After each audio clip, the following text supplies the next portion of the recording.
As I've mentioned to you in the last couple of weeks,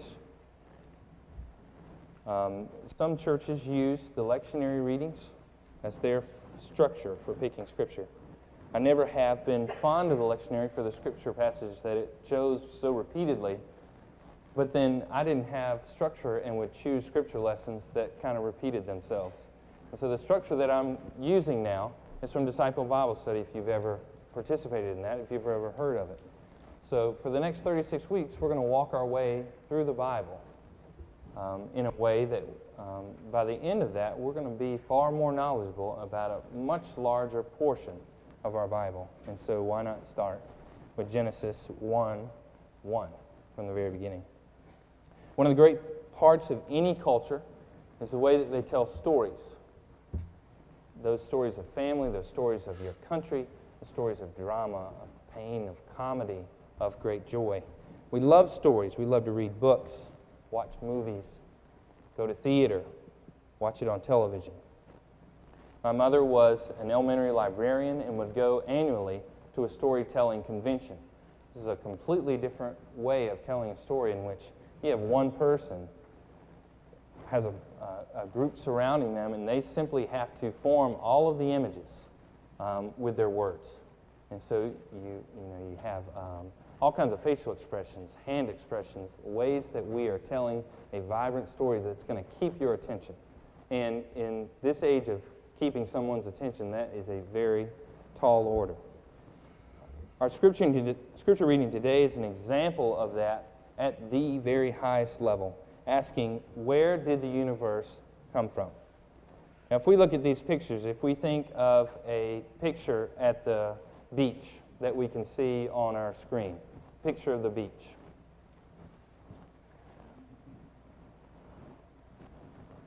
You know, sometimes you just look out there and you think, wow, every other thing that I've ever thought of is far more stressful than this. Everything I'm thinking about all the time, Monday through Friday, Saturday and Sunday, it's not in the image of God looking at this incredible, stunning picture. If we look at a flower up close, this is just not something I often do. You see the stunning artistry of God and one of the most beautiful animals in all the earth, the hippo. What do we think of the hippo? That is a beautiful animal, is it not? Down one. She's beautiful, huh? To her mommy, she's very beautiful. And to her daddy, she's very beautiful.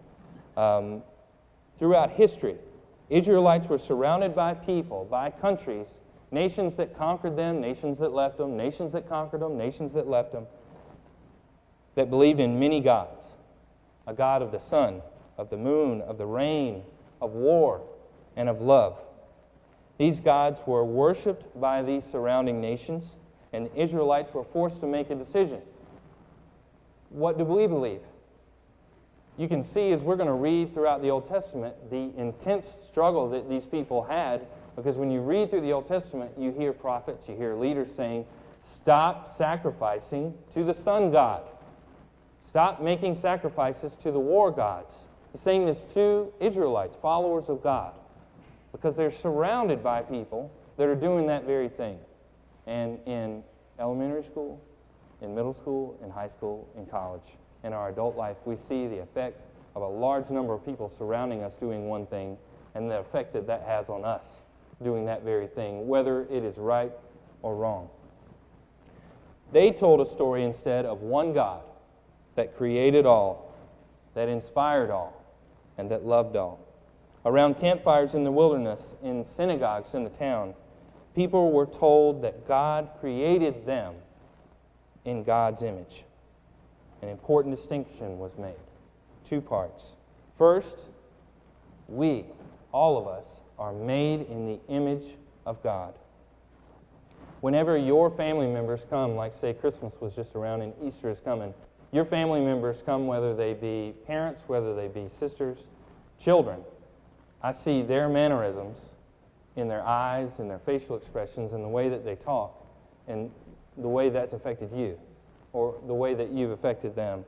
I notice something in the eyes, in the laugh, in the temperament that says, okay, These two are connected. When I'm at home now, I notice the thing that my parents do. And I say, okay, now I know why I do that. I had no idea why I behave that way. But when I see them, I say, okay, my mom puts the scrambled eggs on there and then maybe walks away and then, oh yeah, there's scrambled eggs. I do that exact same thing. Now I know why. My dad, when there's an enormous crowd, family, after a certain while, he might just say, maybe it's time to have a little quiet time, a little space. I could see why when I'm in that enormous crowd, I would like to have quiet time and space. It makes total sense. I'm made in the image. Things that I do all the time that I never connected.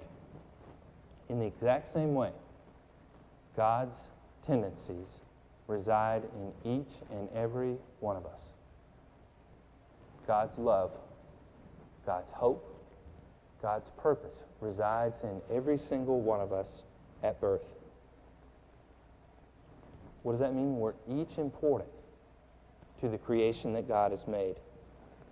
We are each stewards of the creation that God has made. Now here's the so important distinction. Human understanding and divine understanding are quite different. The problem is God has made us stewards of so many parts of God's creation, and our understanding is this little 5-foot square around us. Everything that we see through this little 5-foot square. And there's something about not being above that square or being out of that square that affects every single decision that we make. I don't fly very often, and so when I do fly, I always want to sit at the window seat like I'm 6. And when I sit at that window seat, you look out and you see there's a church, there's a church, there's a church, there's a church, there's another one. Here's another community, guess what? There's a church. And you think to yourself, there's other communities that are going through the exact same thing that we're going through. You don't think about that when you're just coming to your one location and living in your one house. And how does that affect your decision making? Well, you think about the things that you like. Why wouldn't you? And what you can't understand is why other people wouldn't like the things that you like. Why other people wouldn't behave the way that you behave. Why other people wouldn't want to live the way that you want to live. Well, there's something about that little 5-foot square. And so, though we are made in God's image, we have a tiny little sphere of influence. It's an important distinction to know both of those things. If we only think of one, we are missing a huge component of the formula. If we only think I'm made in God's image, therefore I can make decisions on behalf of God, we can have some real problems. If we only think I'm in this little 5-foot square and what kind of influence can I have without the energy, without the guidance of God. This is an important distinction that's made in the Scripture that's important to us.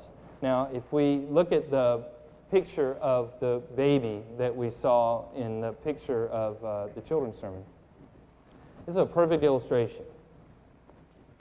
Every single one of us has been in every one of those 4 parts of this picture. Some of us in some parts more than others. Some of us have to comfort far more than we would like. Some of us are ignored far more than we would like. Some of us cry far more than other people would like. And some of us need more hugs than we are currently receiving. The only way that we can affect that picture is to have an awareness of these 2 components. One is the extreme call that God has given us, and 2 is the way in which we are not God.